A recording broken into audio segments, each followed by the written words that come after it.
Welcome, this is Todd from Bentfish Recordings. Today I've got a ProCo Rat 2 that I'm going to take apart, give a nice little clean, and then reassemble. So the stuff I'm using for today, a little bench brush to clean off my space after things have been apart. I've got a pig hog patch cable here to work with the input and output, a small tray for hardware, a 5/32 hex key from a set. Just in case, I have this nut driver set that was 3D printed with all the standard sizes that work with pedals. I did not design this, but I found it on Thingiverse online. If you were to take apart the knobs, you would need something like this. The Deoxit D5, the industry standard cleaner for the electronics inside these pedals, and then a Phillips head screwdriver. So let's go ahead and get into this. There's a little bit less risk in this one than I think I had with when I took apart a Digitech Whammy 4.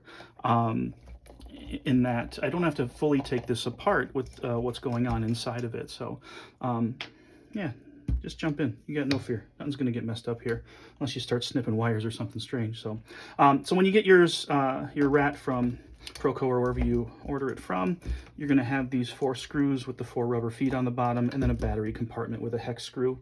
So we're going to start by removing all 5 of those pieces here to begin with.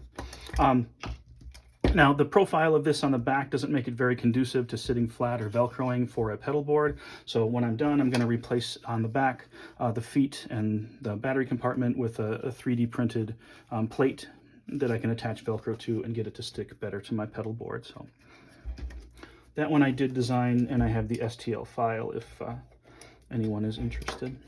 So use our 5/32 hex key. Remove the battery compartment with my replacement later. We're actually not going to need this, so I have a little bag that I'm going to place all the extra parts in. But let's go ahead and finish up with the disassembly.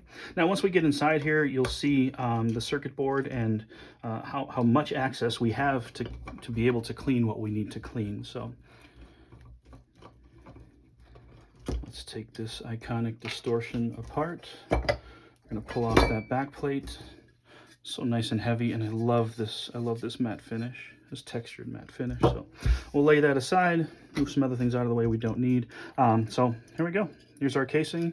If we look inside, we have our 3 potentiometers attached to the distortion filter and volume, and then our foot switch piece is right here alongside the loose 9-volt connector. So if you got some stuff that's been building up over time, here's what we want to do to try and make that right. So for this, we're going to need our Deoxit. We are going to grab some paper towel or an old towel to catch all the extra and the stuff that might drip from this. And let's get into it. So if you can see on these potentiometers on the top, on these they're on the right side, but on any ones you're looking at, there's a part that's sort of pressed in or indented during manufacturing. So this is where we start by taking the nozzle here, and we're going to spray it directly inside all 3 potentiometers. Get them right up in there, give them a nice little spray. You don't have to overdo it. And then once that is in there, you're going to want to keep twisting that knob back and forth a few times. So I'm going to do 2 at a time here. We're just going to go up and back, because we want that cleaner to get its way into the moving parts. So I'll go back to this one. I don't know, maybe about 5 times. I tend to overdo it just because I want to make sure it's doing what it's supposed to be doing. So if you have something that's been not loose. If you have something that's been a little bit tougher to turn, you may want to spray it a second time and then kind of keep twisting till you feel it's back to sort of a normal amount of movement on that there. All right, so in addition to working on that part, you can also spray the entire board if you notice that you have some buildup that's on there. If there's extra dust, you can use this microfiber bench brush to sort of clean that out first, but you can go ahead and safely hit any of these parts in here. Again, just don't overdo it. You want it to be able to go in and dry up over time rather than just sort of sit there. So last step we do here is I want to go ahead and take a look at cleaning the input and output. So if I've got some corrosion or I have some dust or some things that have built up over time, we want to get these functioning a little bit better with the cables we're putting into them. So I can either put some directly on here, or I can spray some inside the actual connection. But this one, we're just going to go ahead and, again, about 5 times or so. See, I'm pushing it in and sort of twisting to get it to sort of be abrasive or move anything that might be in there. So all right, and then it doesn't hurt. I'm going to go ahead and hit the 9-volt battery, or no, the 9-volt connector for the charging cable. All right, clean up any extra we've got on the outside here. Stuff on the inside pretty well is going to dry. If you feel like there's too much or you overdid it, you can go back in and dab a little extra off. So at this point, I've gotten to pretty much everything I need to if I've sprayed the back of this switch. There's also a little spot right next to this in here, right on the top of the foot switch. So we'll spray some in there and then give that a number of pushes as well. Make sure we clean up the surface. All right, that's pretty much what it takes to go ahead and clean the inside. Now we kind of put it back together and give it a little test run by plugging it in and seeing how it sounds compared to how it used to. Whoops.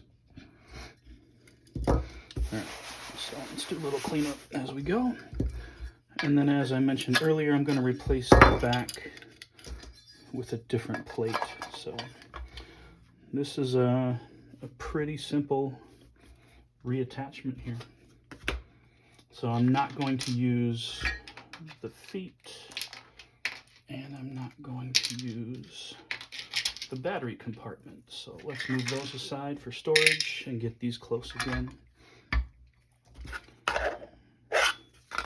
So what I'm going to do is just start by doing one at a time, lining these up. And it's got a pretty tight fit for me, so I'm almost threading into the cover, threading into the screw port as well. So.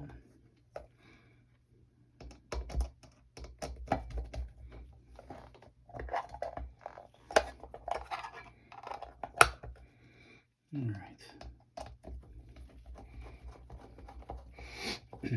Now, even if I was using the feet to put this all together, I'm not going to tighten them all the way down. I want to get all 4 of them in place and into their respective spots before I would drive it all the way down.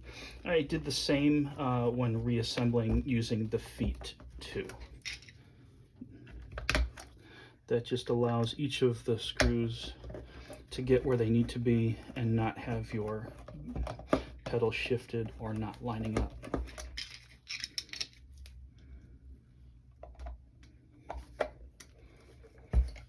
So again, hopefully this sort of basic clean on a pedal that's got some age or some dust should hopefully be enough to get things back on track for you. If for some reason you need to go a little bit further, maybe you have a potentiometer that's broken, you have some loose wires, well, that's a different video and a little bit more work. All right, last screw, and then we've got this together.